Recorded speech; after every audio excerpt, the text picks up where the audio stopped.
संध्या की लाश जमीन पर पड़ी हुई थी। कई सारी मक्खियां उसके आसपास भिनभिना रही थी। कॉलेज की सबसे ऊंची मंजिल से कूदकर उसने आत्महत्या कर ली थी। किसी को कुछ समझ नहीं आ रहा था कि संध्या जैसे कॉलेज की सबसे साहसी लड़की ने आत्महत्या जैसा कदम क्यों उठाया था। संध्या की सारी दोस्तों को भी उसके इस कदम पर बहुत आश्चर्य हो रहा था। यार शालिनी, संध्या ने आखिर आत्महत्या क्यों कर ली? हमारे अधिकारों के लिए लड़ने वाली लड़की थी, किसी से भी नहीं डरती थी। फिर उसके ऊपर ऐसा क्या प्रेशर था जो उसने इतना बड़ा कदम उठाया? मीना, मेरा तो दिमाग काम नहीं कर रहा है यार। वो आत्महत्या कर ही नहीं सकती, जरूर कोई और बात है। इंस्पेक्टर वैष्णवी अपनी पूरी टीम के साथ घटनास्थल का बारीकी से मुआयना कर रही थी। गर्ल्स कॉलेज की कई लड़कियों और वहाँ के स्टाफ से वो पूछताछ भी कर रही थी। जिससे भी उसने संध्या के बारे में पूछा, सभी ने कहा, मैम, संध्या इस कॉलेज की सबसे साहसी लड़की थी। अभी कुछ दिनों पहले की तो बात है, उसने गांव के हमारे इस कॉलेज के लिए लंबी लड़ाई लड़ी और जीत हासिल की। संध्या जिस कॉलेज में पढ़ती थी वहाँ पर शौचालय नहीं था, जिसके कारण लड़कियों को जरूरत पड़ने पर खुले में जाना पड़ता था। इसलिए लड़कियों को बहुत ही शर्म महसूस होती थी। संध्या ने कॉलेज प्रशासन से बात की। देखो संध्या, तुम जानती हो कि कॉलेज में फंड की कमी है और इस समय हम कोई भी निर्माण नहीं कर सकते हैं। माफ करिएगा सर, ये कॉलेज सरकार चलाती है। सरकार के पास आपकी तनख्वाह के लिए फंड है, हम लड़कियों के लिए फंड नहीं है। ये तुम सरकार से जाकर पूछो और कॉलेज में नेतागिरी बंद करो। मैं नेतागिरी कर रही हूँ? अरे, आपको पता है हम लड़कियों को कितनी शर्मिंदगी उठानी पड़ती है बाहर खुले में जाने में। 50 लोग हमें घूरते हैं, हमें ताकते हैं। कुछ लड़कियों ने तो ये भी कहा है कि बाहर उनके साथ छेड़खानी भी होती है। सर, अगर किसी लड़की के साथ कुछ ऊंच नीच हो गई तो फिर उसकी जिम्मेदारी कौन लेगा? कान खोलकर सुन लीजिए, 1 सप्ताह के अंदर अगर इस कॉलेज में शौचालय नहीं बना तो हम मीडिया में जाएंगे, मंत्री जी से मिलेंगे, लेकिन अपनी जायज मांग पूरी करवा कर रहेंगे। आखिरकार संध्या की जिद की जीत हुई। कॉलेज में देसी शौचालय का निर्माण शुरू हो गया और कुछ दिनों में ही शौचालय बनकर तैयार हो गया। थैंक्स संध्या, तूने हमें शर्मिंदगी से बचाया। तू ना होती तो आज भी हम खुले में ही जाते होते और लोगों की खराब नजरों का शिकार होते। दोस्त, ऐसा मत कह, मैंने कुछ नहीं किया, सिर्फ अपने अधिकार की आवाज उठाई। लेकिन मैं तुम सभी से एक बात कहना चाहती हूँ कि अपने अधिकार के लिए खुद लड़ना पड़ेगा। हर बार कोई संध्या नहीं होगी तुम्हारे पास। सभी लोगों के मुंह से संध्या की तारीफ सुनकर इंस्पेक्टर वैष्णवी के दिमाग में भी बाकी लोगों की तरह कई सवाल आ रहे थे। उन्होंने लाश को पोस्टमार्टम के लिए भेजा और पुलिस की जिप्सी से थाने लौटने लगी। क्या किसी ने संध्या की हत्या कर दी? लेकिन उसकी हत्या कोई क्यों करेगा? उसकी आत्महत्या की बात भी गले नहीं उतर रही है। कोई पॉइंट तो ऐसा जरूर है जो मेरी नजरों से बच रहा है। संध्या का केस वैष्णवी को परेशान कर रहा था। उसने एक बार फिर से नए सिरे से इस केस की तहकीकात शुरू की। वो एक बार फिर से कॉलेज गई और उसके दोस्तों से बातचीत की। इस बार भी उसे कोई परिणाम नहीं मिला। लेकिन उस दिन जब वो वापस लौट रही थी तो माफ करिएगा मैम, लेकिन इस तरह पुलिस बार बार कॉलेज आएगी तो बच्चियां डर जाएंगी। हम पूरी कोशिश कर रहे हैं कि कॉलेज की लड़कियां इस सदमे से बाहर आ जाएं और अपनी पढ़ाई लिखाई पर ध्यान दें। लेकिन अगर आप लोग बार बार तहकीकात के नाम पर यहाँ आती रहेंगी तो फिर कहीं ऐसा ना हो कि बच्चियों के अंदर डर समा जाए और वो कॉलेज आना बंद कर दें। प्रिंसिपल साहब, जो हमारी ड्यूटी है वो तो हम करेंगे, क्योंकि ये कोई साधारण मामला तो है नहीं। कॉलेज में एक लड़की ने आत्महत्या की है और उसके कारण का कोई पता नहीं चल पा रहा है। न तो वो कोई लेटर छोड़कर गई है, न ही उसकी कोई दोस्त कुछ बता पा रही है। मैम, हम समझते हैं, लेकिन हमारी मजबूरी भी तो समझिए। वैष्णवी की पूरी तहकीकात किसी नतीजे पर नहीं पहुंच रही थी। उसने इस केस की फाइल को आत्महत्या का मामला मानकर बंद कर दिया। इस घटना के 6 महीने बाद की बात है। वैष्णवी रात की ड्यूटी खत्म कर घर लौटने ही वाली थी, तभी पुलिस स्टेशन की फोन की घंटी बजी। Hello, police station. फोन करने वाले ने उधर से जो कहा उसे सुनकर वैष्णवी के माथे पर बल पड़ गए। क्या फिर से गर्ल्स कॉलेज की किसी लड़की ने छत से कूदकर आत्महत्या कर ली है? ओह, आप लोग लाश को किसी को छूने मत दीजिएगा, मैं अभी तुरंत वहाँ पहुँच रही हूँ। वैष्णवी अपनी टीम के साथ एक बार फिर से गर्ल्स कॉलेज पहुँची। उसने सारी तहकीकात की, सभी से पूछताछ भी की, लेकिन आत्महत्या के कारण का कोई सिरा उसके हाथ नहीं लगा। वो हताश और निराश होकर लौटने ही वाली थी, लेकिन तभी उसे बाथरूम आया और वो कॉलेज के शौचालय में चली गई। और शौचालय जाने के बाद उसकी नजर एक ऐसी चीज पर पड़ी जिससे उसके माथे पर बल पड़ गए। अरे, ये तो गुप्त कैमरा है जो इस शौचालय के नल के पास ऐसे सेट किया गया है कि किसी को शक नहीं हो। हे भगवान, क्या यहाँ से लड़कियों की वीडियो बनाई जा रही है? जरूर इस कैमरे और लड़कियों की आत्महत्या का कोई कनेक्शन है। वैष्णवी ने कैमरे की बात बाहर किसी को नहीं बताई। वो वहाँ से निकल आई। अगर कैमरा वहाँ लगा है तो उसे कोई ऑपरेट भी कर रहा है। उसकी फुटेज कहीं तो जा रही है। ये केस बहुत ही पेचीदा है, मुझे फूंक फूंक कर कदम रखना होगा।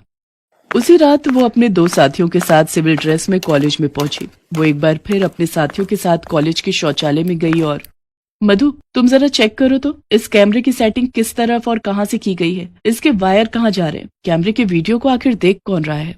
मधु ने सारी सेटिंग चेक करनी शुरू की और थोड़ी ही देर में वो नतीजे पर भी पहुंच गई कि आखिर इस गंदे खेल के पीछे किसका दिमाग चल रहा है। उसने जब ये बात इंस्पेक्टर वैष्णवी को बताई तो, ये तुम क्या कह रही हो मधु, तुमने ठीक से सारी सेटिंग देखी तो? मैम ये देखिए, ये तार कहाँ है, और ये देखिए इसे अंडरग्राउंड तरीके से यहाँ कनेक्ट किया है इस कमरे में, और इसका एक्सेस है इस कंप्यूटर पर। सारी सच्चाई जानकर वैष्णवी का मुंह खुला का खुला रह गया। कॉलेज का प्रिंसिपल दयाल बहुत ही बदमाश और भ्रष्टाचारी किस्म का था। वो सरकार से मिले फंड को गलत तरीके से खर्च करता और उन पैसों से अपने लिए प्रॉपर्टी खरीदता। संध्या ने जब पहली बार कॉलेज के फंड की बात कही थी तो वो सोच में पड़ गया था। मुझे इन लड़कियों के लिए शौचालय बनवाना ही पड़ेगा। अगर नहीं बनवाया तो बात मंत्री जी तक पहुंच जाएगी और फिर मेरे घोटालों की पोल खुल जाएगी। जब वो शौचालय बनवा रहा था तो उसके दिमाग में एक शातिर ख्याल आया। उस संध्या के कारण मुझे बहुत नुकसान हुआ है, अब उस नुकसान की भरपाई तो करनी ही होगी। क्यों ना मैं कॉलेज के एक शौचालय में गुप्त कैमरा लगवा दूं और उसका कनेक्शन अपने ऑफिस में कर लूं। बाद में उन रिकॉर्डेड फुटेज को मैं मार्केट में बेच दूंगा। अरे लाखों मिलेंगे मुझे, लाखों। उसने कॉलेज के एक मिस्त्री को पैसों का लालच देकर इस काम के लिए मना लिया और फिर कैमरा लगने के बाद उसका गंदा खेल शुरू हो गया। लेकिन एक दिन संध्या की नजर उस कैमरे पर चली गई। संध्या बहुत ही स्मार्ट लड़की थी। उसने अपने लेवल से जांच की तो उसे सारी असलियत का पता चल गया।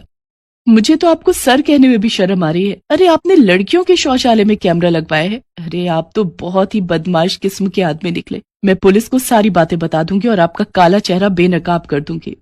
प्रिंसिपल दयाल अपनी पोल खुलने से बेहद डर गया था और इसी डर ने उसे एक बड़े कदम को उठाने के लिए मजबूर कर दिया।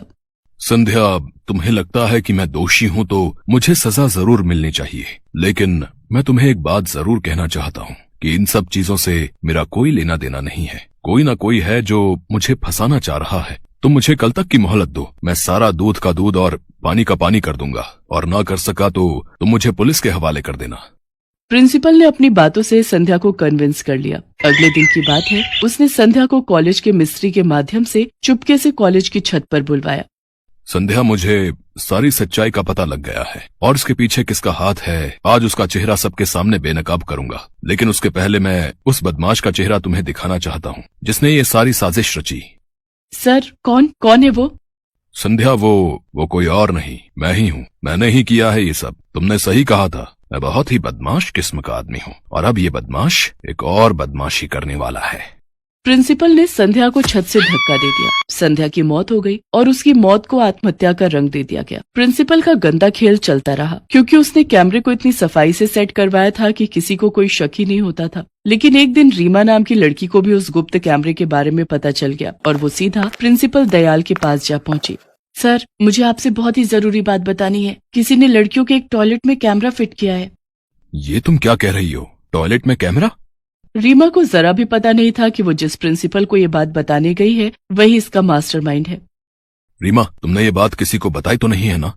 नहीं सर, मैं तो सीधा आपके पास आ रही हूँ। तुमने ठीक किया जो सीधा मेरे पास आ गई। मैं पुलिस को खबर करवाता हूँ। प्रिंसिपल ने रीमा को भी किसी बहाने से छत पर बुलवाया और उसे भी छत से नीचे फेंक दिया। वो इस हत्या को भी आत्महत्या साबित करवाना चाहता था, लेकिन इंस्पेक्टर वैष्णवी की सूझबूझ ने उसका काला चिट्ठा खोल दिया। प्रिंसिपल दयाल, तुमने न सिर्फ अपने पद का दुरुपयोग किया बल्कि इस पद की लाज पेश डाली। तुम्हारे जैसे राक्षस जब तक इस समाज में रहेंगे, बेटियां सुरक्षित नहीं रहेंगी। इसलिए तुम लोगों का समाज से सफाया बहुत जरूरी है, बहुत जरूरी। दयाल और कॉलेज के मिस्त्री पर मौत का मुकदमा चला। उन्हें फांसी की सजा हुई।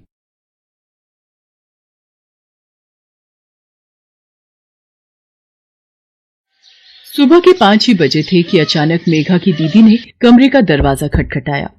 क्या हुआ दीपा दीदी, इतनी सुबह सुबह उठ गए? रुको, खोलती हूँ दरवाजा। मेघा, गांव की सब औरतें लोटा पार्टी के लिए निकल चुकी हैं, बस हम दोनों ही रह गए हैं। जल्दी चलो वरना देर हो गई तो शाम तक पेट पकड़कर बैठना पड़ेगा। लोटा पार्टी? मैं कुछ समझी नहीं दीदी। अरे हल्का नहीं होने जाना क्या? मुझे तो बहुत जोरों की लगी है। ये ले अपना लोटा पकड़, बाकी बातें रास्ते में कर लेना। मेघा शहर में रहती थी। दीपा की शादी के बाद वो उससे मिलने गांव आई थी, पर वो यहाँ आकर कितनी बड़ी मुसीबत में फंसने जा रही है उसे ये अंदाजा भी नहीं था। मेघा हाथ में लोटा पकड़े दीपा के साथ जंगल की ओर चल पड़ती है। दीपा, ये कौन लड़की है तेरे साथ? चाची, ये मेरी बहन है, शहर में रहती है, कल रात ही गाँव आई है। अच्छा अच्छा ठीक है, इसे समझा दे कि अच्छे से हल्की हो लेगी, नहीं तो शाम तक इसे खाने पीने में परेशानी होगी। अब बहन के घर आई है, यहाँ अच्छे से निपट लेगी तो आराम से बहन के हाथों की पूरी पकवान खा पाएगी। मैं तो यहीं बैठ जाती हूँ, ये जगह साफ है। दीदी, ये सब औरतें खुले में शौच कर रही हैं, ये लोग अपने घरों में शौच क्यों नहीं जाती? गांव के घरों में शौचालय नहीं होता। हम सब गांव की औरतें सुबह शाम लोटा पार्टी के लिए ही जंगल आती हैं। तू मेरे साथ घर चल, मैं तुझे समझाती हूँ। मेघा दीपा के साथ घर आ जाती है। देख दीपा, ये गांव है, यहाँ के लोग इतने पढ़े लिखे और पैसे वाले नहीं हैं जो घरों में शौचालय बना सके, इसलिए हमें भी इनके हिसाब से ही चलना पड़ेगा। दीदी, जीजा जी आपको यहाँ गांव में छोड़कर शहर में रह रहे हैं, वो वहाँ पर नौकरी करते हैं, वो आपकी इस परेशानी को क्यों नहीं समझते? क्यों नहीं आपको यहाँ पर घर में शौचालय बनवा कर दे देते? अरे तू छोड़ इन सब बातों को, और माँ बाबूजी के सामने ये बात बिल्कुल भी मत बोलना। मेघा इस बात से बहुत परेशान हो चुकी थी। अब वो गांव में रह रही थी तो मजबूरी में उसे भी लोटा पार्टी के लिए जाना ही पड़ता था। अचानक जीप में गांव के कुछ लड़के वहां से निकलते हैं। अरे भैया, बड़े सही टाइम पे शहर के लिए निकले, यहाँ तो लोटा पार्टी चल रही है। अरे निपट ली हो या हम मदद करें? अरे ठीक से दिखाई नहीं दे रहा, गाड़ी की लाइट जरा जंगल की ओर कर। सब मुंह ढक लो, ये गुंडे बदमाश जानबूझकर इसी समय यहाँ आते हैं ताकि हम औरतों को शौच करते हुए देख सके। औरतें शौच करते हुए शर्म से सहम जाती हैं। मेघा गुस्से में घर आ जाती है और सोचने लगती है, गांव में घरों में शौचालय नहीं है। मुझे लगता है यहाँ के गरीब परिवार इस विषय में कोई पहल नहीं करेंगे, पर आज जो भी हुआ बहुत गलत था। क्या औरतों की इज्जत इन मर्दों के सामने कुछ नहीं? मुझे इस बारे में बात करनी ही होगी। अगले दिन मेघा दीपा के सास ससुर के सामने घर में शौचालय बनाने की बात करती है। देखो मेघा, तुम हमारी बहू की बहन हो और हमारी मेहमान हो, तो तुम हमारे मामलों में ना ही बोलो तो ज्यादा अच्छा है। मेहमान की तरह आई हो तो मेहमान की तरह ही रहो। पर आज सुबह जो हुआ वो बहुत गलत था, आपने भी तो देखा था। देख लड़की, तो हमारी बहू की बहन है, इसलिए तेरा लिहाज कर रहे हैं। जिस आंगन में तुलसी का वास हो वहाँ पर शौच नहीं किया जाता। आ गई बात समझ में? घर की औरतें शौच के लिए खुले में ही जाएंगी, ये प्रथा नहीं बदलेगी। बहू इसे समझा दो कि ये अपनी मर्यादा में रहे, वरना शहर वापस चली जाए। मेघा कमरे में आकर वापस शहर जाने की तैयारी करने लगती है। तभी उसे किसी औरत के रोने की आवाज आती है। मालिक, मालिक, मेरी बच्ची बहुत बीमार है, उसके पेट का दर्द बहुत बढ़ गया है, इलाज के लिए शहर ले जाना पड़ेगा। डॉक्टर ने 5,000 रुपए का खर्च बताया है, मेरी मदद करो मालिक, मुझे 5,000 रुपए उधार की जरूरत है। तुम सब औरतों से मैंने कितनी बार कहा है, सुबह 5 बजे लड़कियों को बोल दिया करो कि नींद को छोड़कर हल्की होने जंगल में चली जाएं, पर तुम मानती कब हो? अब आ गई ना मुसीबत। तेरी लड़की सुबह ही निपटने जंगल चली जाती तो तेरा ये खर्चा बच जाता। कब तक लौटा पाएगी ये 5,000 रुपए? मालिक आप चिंता मत करो, मैं खेती का काम ज्यादा करके आपके सारे पैसे चुका दूंगी। बड़ी मेहरबानी मालिक। ये सब क्या हो रहा है? गांव की गरीब मजबूर औरतें बिना शौचालय की कितनी परेशानी झेल रही हैं। उस बेचारी लड़की का सिर्फ इतना सा दोष कि उसे शौचालय करने के लिए शौचालय नहीं मिला। इन गरीब औरतों और लड़कियों को इतना दुख झेलना पड़ता है। जब तक सुबह नहीं होगी तब तक रात में अंधेरा नहीं घिरेगा। जब तक रात में अंधेरा नहीं घिरेगा ये शौच के लिए नहीं जा सकती। पर मैं इस दकियानुसी सोच को कैसे बदलूं, मुझे ये समझ नहीं आ रहा। जब तक मैं इस गांव में शौचालय नहीं बनवा दूंगी तब तक मैं इस गांव से नहीं जाऊंगी। मेघा गांव से जाने का विचार अभी छोड़ देती है। वो इसी सोच में थी कि इस गांव में सभी गांव वालों और दीपा के सास ससुर को समझाकर वो गांव में शौचालय बनवा सके। इसलिए मेघा गांव वालों से मिलती है। कैसी बात कर रही हो बेटी, 2 वक्त की रोटी खाने को नसीब नहीं होती है। बड़ी मुश्किल से ये कच्चा कमरा तैयार किया है, अब शौचालय बनवा कर हम पैसा बर्बाद नहीं कर सकते। हमारी बहू बेटियां सुबह निपट आती हैं, जैसे गुजारा चल रहा है चलने दो। बेटी, हम औरतों का जन्म तो परेशानी झेलने के लिए ही हुआ है, और हम गुजारे लायक रोटी कमाने वाले गरीब मजदूर भला शौचालय कहाँ बनवा पाएंगे? यहाँ तो कोई भी शौचालय को लेकर गंभीर सोच नहीं रखता। अब मैं क्या करूँ? जीजा जी ने भी फोन पर साफ मना कर दिया है कि वो गांव में अपने पिताजी के मामले में कुछ नहीं बोलते। अगली सुबह गांव की सब औरतें लोटा पार्टी के लिए जंगल जाती है, पर उस दिन मेघा नहीं जाती। वो सो रही थी। तभी दीपा रोती चिल्लाती घर आती है। बाबूजी, माँ जी के पैर पर सांप ने काट लिया, वो जंगल में बेहोश पड़ी हैं। जंगल में अंधेरा था, माँ जी शायद उस सांप को देख नहीं पाई। क्या कौशल्या को सांप ने काट लिया? पर कैसे? जंगल में अंधेरा था, माँ जी शायद उस सांप को देख नहीं पाई। दीपा की सास को गांव के अस्पताल में ले जाते हैं। डॉक्टर जहर उतरने की दवाइयां देता है। कुछ घंटों बाद दीपा की सास को होश आता है। बाबूजी, क्या अब भी आप गांव में शौचालय बनाने के लिए मना करेंगे? आज अगर आंटी जी को कुछ हो जाता तो? कल भगवान न करे दीदी के साथ कुछ गलत हो गया तो? मेघा सही कह रही है, गांव में हर घर में शौचालय होना बहुत जरूरी है। हम गांव की औरतों ने कभी अपनी परेशानी को जाहिर ही नहीं किया, मामूली समझा अपनी सबसे बड़ी जरूरत को। तुम सब चिंता मत करो, हमारे गांव में भी शौचालय होगा, ताकि हर सुबह अंधेरे में गांव की बहू बेटियों को डरकर और सहम कर जंगल ना जाना पड़े। दीपा के ससुर की बात सुनकर मेघा बहुत खुश होती है। गांव में शौचालय बनने से सभी गांव वाले बहुत खुश थे।